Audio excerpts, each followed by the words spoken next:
नमस्कार, मैं कुसुम और आप देख रहे हैं राजस्थान धड़का न्यूज। पुलिस थाना रामगंज ने किया चाकू से हमला करने की वारदात के मुख्य आरोपियों को गिरफ्तार। अजमेर 2 दिन पूर्व में हुई घटना का खुलासा करते हुए अजमेर रामगंज थाना पुलिस ने इस घटना से जुड़े 3 आरोपियों को गिरफ्तार किया है। आरोपियों को सीसीटीवी फुटेज के आधार पर डिटेन किया गया। आरोपियों को धर दबोचा 48 घंटों में आरोपियों को डिटेन कर गिरफ्तार करने में रामगंज थाना पुलिस को मिली बड़ी सफलता। Bureau report Sagar Sharma. उसके लिए अलग अलग टीमों का गठन किया की जा रही है। जिला पुलिस अधीक्षक बलदेव राणा के नेतृत्व में ये पूरी कार्रवाई, जिसकी तस्वीर आप देख सकते हैं, जो जिला पुलिस इधर देख सामने ग्रामीण उन्होंने इसका खुलासा भी किया है, जिसमें बेरहमी से लोगों की हत्या कर दी गई थी। लोगों की चाचा भतीजे थे, मतलब उनको कैसे डिटेन पुलिस करती है ये। और किसको गिरफ्तार किया सर? हाँ, 15 तारीख को थाना रामगंज में सूचना मिली कि पाकीजा मीट शॉप जो है यहाँ पे, वहाँ पर कुछ लोग जो दरगाह बाजार क्षेत्र के सोगरान मोहल्ला साइड के रहने वाले, जो कि कुरैशी जाति के हैं, ये भी कुरैशी जाति के थे, तो इनको आपस में कोई झगड़ा हुआ तो वो लोगों ने यहाँ आकर इनसे मारपीट की, जिसमें वेपन्स भी थे। चाकूबाजी से, वेपन से मारपीट होने के कारण 2 लोगों की मृत्यु हो गई थी और इस मामले में दोनों पक्षों के लोग घायल हुए थे। उसमें अभी तक पुलिस ने 3 लोगों को गिरफ्तार किया। सर क्या नाम है तीनों के, कहाँ के? हाँ, उसमें ये हॉस्पिटल में जब आए थे इलाज के दौरान, उसी समय से आइडेंटिफाई करके पुलिस के पास डिटेन शुदा थे और इनके 3 जनों के नाम ऐसा, यूनुस और इमरान है। 2 तो मोहम्मद अली इनके फादर का नाम और तीसरे का अब्दुल अली। एक और व्यक्ति है जो अभी पुलिस के पास डिटेन है और शीघ्र ही उसका रोल आइडेंटिफाई करके उसको अरेस्ट किया जाएगा। सर मर्डर में जो वेपन उपयोग में लिए गए थे उनकी बरामदगी हो पाई? कहा जा रहा है कि जो वहाँ पर दुकान पर वेपन था उनके ही उसका ही यूज़ किया गया इनके द्वारा। हाँ, उनके पास जब ये लोग यहाँ से आए थे और वहाँ जो लोकल शॉप, जो मीट शॉप थी, वहाँ पे भी वेपन्स थे, तो मिक्स्ड वेपन का यूज़ हुआ है। कुछ उनके पास थे, कुछ सामने वालों के थे, तो उसमें जो भी वेपन्स यूज़ हुआ FSL के द्वारा उसका परीक्षण किया गया है। मौके पर FSL विजिट हुई है और ब्लड मैच करके उनका जो कुछ वेपन्स की जब्ती की गई है और भी उसमें वेपन जो यूज़ हुए उनका शीघ्र ही जब्ती की जाए। झगड़े का मुख्य कारण जो इस तरह की बातें आ रही है, लेकिन पुलिस एक बार उन सबको रोल क्लियर करके अनुसंधान के दौरान पता करेगी कि क्या एग्जैक्टली घटना हुई थी और कोई बातचीत के लिए जा रहा है या राजीनामे के लिए जा रहा है, चाहे जो भी हो रहा है, तो घटना जो घटित हुई है उस बारे में जो लीगल एक्शन है वो लिए जाएंगे। जो भी इसके लिए लायबल है वो अरेस्ट किए जाएंगे।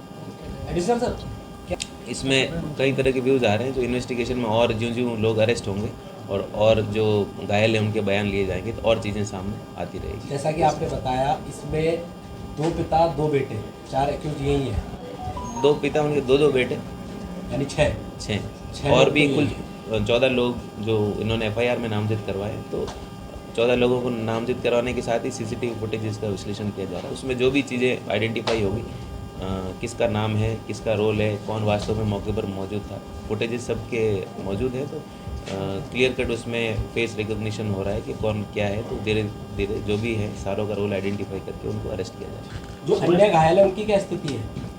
अभी वो ठीक है उनकी स्थिति और खतरे से बाहर है। उसमें जो उनके स्टेटमेंट्स हैं, पहले ही स्टेटमेंट जो FIR दर्ज की गई वो पर्चा बयान के आधार पर ही की गई थी, उन्हीं के पर्चा बयान लेकर उन्होंने जो उनको उस समय याद थे उस समय उन्होंने स्टेटमेंट FIR में बातें बताई और भी फर्दर स्टेटमेंट में उनका मानसिक स्थिति ठीक होने पर फर्दर डिटेल इन्वेस्टिगेशन किया जाएगा, उनसे स्टेटमेंट लिए जाएंगे और जो भी स्थिति होगी क्लियर करके सर पुलिस कोई ऐसा है इतना बड़ा बवाल 2 लोगों की? हाँ, इसके लिए जैसा कि मैंने पहले बताया कि इनके जो कुरैशी समुदाय से जो अध्यक्ष हैं, पहले मीट शॉप की बात करें तो इन जनरल भी कोई नहीं लड़े तो पुलिस हमेशा से ही चाहती है लॉ एंड ऑर्डर मेंटेन रहे और किसी भी छोटी सी बात को लेकर झगड़ा करके एस्केलेट करके एक दूसरे का मर्डर कर दें, इस लेवल तक चीज़ नहीं पहुँचे। और अगर इस लेवल तक चीज़ पहुँचती है तो पुलिस अपनी कार्रवाई करेगी। हथियारों में धारदारी थे या गन वगैरह भी थी? नहीं, अभी तक तो जो सामने बात आई है, फुटेजेस देखे, उसमें लाठी डंडा और वेपन जो थे, धारदार हथियार दिखे हैं। उनके बॉडी पे जो इंजरीज़ है वो इंसाइज इंजरीज़ है, उसके माध्यम से उनकी डेथ क्रिएट हुई। तो डेफिनेटली वो जो भी हथियार यूज़ में किए गए उनको जब्त किया जाएगा। जो रेगुलर काम में लेते हैं चिकन वगैरह काटने में। हाँ, दो परिवारों के बीच झगड़ा था। ये मीट की रेट को लेकर झगड़ा था जिसमें कोई भी इन्वॉल्व हो सकता है। ये जो झगड़ा था, अभी जो झगड़ा है जिसमें बात सामने आई है, तो वो इधर का पक्ष भी कुरैशी समुदाय से था, उधर का पक्ष भी कुरैशी समुदाय एक ही परिवार से जुड़े हुए लोग, एक परिवार से। अलग अलग एरिया में रहते हैं, परिवार एक ही समाज से। कोई पुरानी रंजिश का कोई इस प्रकार की कोई बात नहीं आई है। कई तरह की चीज़ें आती है कि इनके पहले भी कोई रंजिश रही, जब चीज़ें हो जाती तो उसको जोड़ने का प्रयास भी किया जाता है। तो वी विल सी कि अगर इसमें इस प्रकार की कोई पुरानी रंजिश की भी बात है तो डेफिनेटली उस पर ध्यान देकर उस पर कार्रवाई। रेट कम करने, कुछ रेट ज़्यादा करने, भाव बिगाड़ने को लेकर इनके अंदर इश्यूज़ थे, उस कारण से ये झगड़ा एस्केलेट होते हुए फिर मारपीट तक आया। सर, प्रारंभिक जांच में ये सामने आया कि उन जो चाचा भतीजे थे जिनका मर्डर हुआ वो किसने किया, वो सामने आया सर, किसके द्वारा किया गया मर्डर? FIR में 14 लोगों के नाम हैं, उसमें आइडेंटिफाई किए कुछ लोगों को। CCTV फुटेजेस पुलिस के पास है, तो उसमें CCTV फुटेज का विश्लेषण किया जा रहा है। और जो प्रथम दृष्टया झगड़े में शामिल थे और जिन्होंने मारपीट की, उनके क्लियर फुटेजेस हैं, और किसने कौन सी चोट कारित की और डिटेल में CCTV फुटेजेस का विश्लेषण किया जाएगा और स्टेटमेंट्स लिए जाएंगे। उसके आधार पर क्लियर हो पाएगा कि किस, क्योंकि मल्टीपल इंजरीज है जो मृतक हैं उनके, तो मल्टीपल इंजरीज करने वाले लोग भी मल्टीपल हैं, तो किसी एक पे नहीं होगी, सभी इनका जॉइंट रोल है कि मारपीट करके इनकी मृत्यु करी। सर, घटना के एक दिन पूर्व भी दोनों से पहले की रात पे ऐसा प्राथमिक तौर पर सामने आया है कि व्हाट्सएप पे सबसे पहले कोई बात हुई थी, गाली गलौज हुई थी, और उस मीट की रेट को लेकर ही झगड़ा हुआ था। तो उसको लेकर भी पुलिस अनुसंधान कर रही है। पुरानी रंजिश भी बता रहे हैं सर, तो पुरानी रंजिश है, उसको लेकर इस घटना को दिया है। ये जब आप कह रहे हैं कि घटना का कुछ संदेश, एक दिन पहले जिस दिन घटना हुई उसी दिन रात को ही व्हाट्सएप पे लेट नाइट इनके आपस में इश्यूज हुए, जिस बारे में बोथ ग्रुप्स की तरफ से पुलिस को सूचना नहीं मिली, और उसी को एस्केलेट करते हुए कई तरह की बातें इसमें सामने आ रही है। कुछ की बात ये आ रही कि समझाइश हो रही थी दोनों के बीच में, कुछ की बात क्योंकि निरंतर मीट शॉप को लेकर, उनकी रेट्स को लेकर इनमें वाद विवाद होता रहा है, और वाद विवाद इस एस्केलेट होकर इस मर्डर हो जाए इस लेवल तक नहीं पहुंचा। तो इस बार ये ऐसा हुआ है कि दोनों में वाद विवाद जो था, जो एक रात पहले ही व्हाट्सएप पे शुरू हुआ था और एस्केलेट होकर मारपीट और फिर मर्डर में कन्वर्ट। एक पक्ष जो दूसरा पक्ष है, जो वो पक्ष पहले इनके पास गया, दोनों के व्हाट्सएप पे एक दूसरे से झगड़े हुए थे, और व्हाट्सएप पे झगड़ा होने के बाद कई तरह के व्यक्ति इन्वॉल्व रहते हैं, कुछ समझाइश के रहते हैं, कुछ मारपीट करने वाले रहते हैं। तो इसमें जिसका जो भी रोल है उसके आधार पर आइडेंटिफाई करके उनको मुलजिम बनाया। सर, रेट की बात को लेकर कहें तो सर, शहर में ऐसे कई जगह हैं जहाँ पर खुले में सर मीट की दुकानें भी लगी हुई हैं।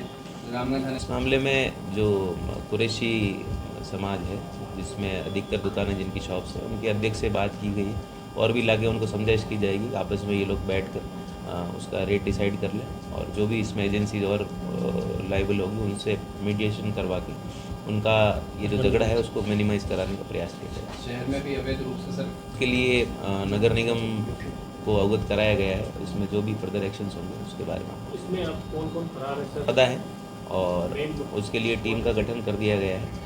और नामजद मुलजिम में जो 2 लड़के पकड़े गए, इनके मोहम्मद अली और अब्दुल अली, इनके दोनों के 2 लड़के, और इस तरह कुल टोटल 14 आदमी बताए गए हैं। तो उनका रोल आइडेंटिफाई करके टीम गठित कर ली गई है उनको डिटेन करने के लिए, और CCTV फुटेज के लगातार विश्लेषण द्वारा उनका रोल आइडेंटिफाई किया जा रहा है। शीघ्र ही सबको अरेस्ट किया जाएगा। जो भी कुरैशी समुदाय से आते हैं सारे के सारे, और दरगाह बाजार में